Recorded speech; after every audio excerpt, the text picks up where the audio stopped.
Hi friends, welcome to Rejin kitchen.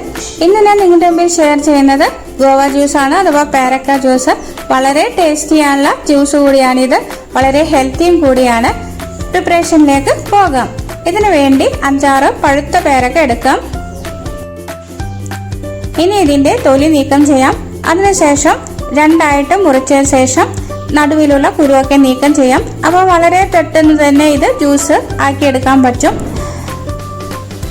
ഇനി നിങ്ങൾക്ക് കുരു നീക്കം ചെയ്യാതെ എടുക്കുകയാണെങ്കിൽ ഒരു തരിപ്പ് വെച്ച് തരിച്ചെടുത്താലും മതിയാകും. ഇതിലേക്ക് 1 ടേബിൾ സ്പൂണ് കേട ഒഴിച്ചു കൊടുക്കാം. പുളിക്കാത്ത തൈരാണ് ഏറ്റവും നല്ലത്. ഇതിലേക്ക് 4 ടേബിൾ സ്പൂൺ പഞ്ചസാര ചേർത്ത് കൊടുക്കാം. 2 ഗ്ലാസ് പാൽ കൂടി ഒഴിച്ചു കൊടുക്കാം. ഇവിടെ തണുപ്പിച്ച പാലാണ് എടുത്തിരിക്കുന്നത്. തണുത്ത പാലിലടിക്കുമ്പോഴാണ് ജ്യൂസിനൊക്കെ നല്ല ടേസ്റ്റ് കിട്ടുക.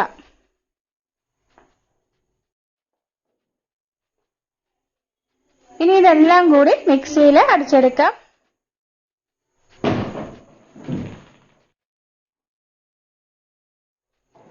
മിക്സിയിൽ ഒരുമിച്ചിട്ടോ അല്ലെങ്കിൽ പകുതിയായിട്ടിട്ടോ അടിച്ചെടുക്കാവുന്നതാണ്.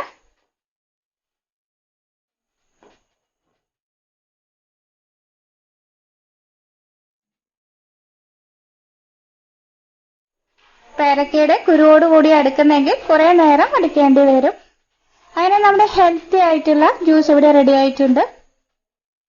ഇത് വളരെ ടേസ്റ്റിയാണ്. തണുപ്പ് കൂടുതൽ വേണ്ടവർക്ക് ഐസ് ക്യൂബ് ചേർത്ത് കൊടുക്കാവുന്നതാണ്. ഒന്നില്ലെങ്കിൽ മിക്സിയിൽ അടിക്കുമ്പോൾ ചേർത്താലും മതിയാകും, അല്ലെങ്കിൽ ഇപ്പോൾ ഒഴിക്കുമ്പോൾ ഐസ് ക്യൂബ് ഇട്ട് കൊടുത്താലും മതിയാകും. അങ്ങനെ നമ്മുടെ ടേസ്റ്റി ആയിട്ടുള്ള ജ്യൂസ് ഇവിടെ റെഡി ആയിട്ടുണ്ട്. ഈ വീഡിയോ നിങ്ങൾക്ക് ഇഷ്ടമായെങ്കിൽ ലൈക്ക് ചെയ്യാനും ഫ്രണ്ട്സിന് ഷെയർ ചെയ്യാനും മറക്കരുത് കേട്ടോ. നിങ്ങളുടെ വലിയൊരു അഭിപ്രായങ്ങൾ കമന്റ് ബോക്സിൽ രേഖപ്പെടുത്തണം. പുതുതായി ആരെങ്കിലും വീഡിയോ കാണുന്നുണ്ടെങ്കിൽ സബ്സ്ക്രൈബ് ചെയ്യണം കേട്ടോ. അപ്പോൾ ബെല്ലൈക്കൻ കൂടി ഒന്ന് ക്ലിക്ക് ചെയ്തേക്കണേ. ഓൾ എന്ന ഐക്കൺ കൂടി ഒന്ന് പ്രസ് ചെയ്തേക്കണം കേട്ടോ. Thank you for watching. Take care.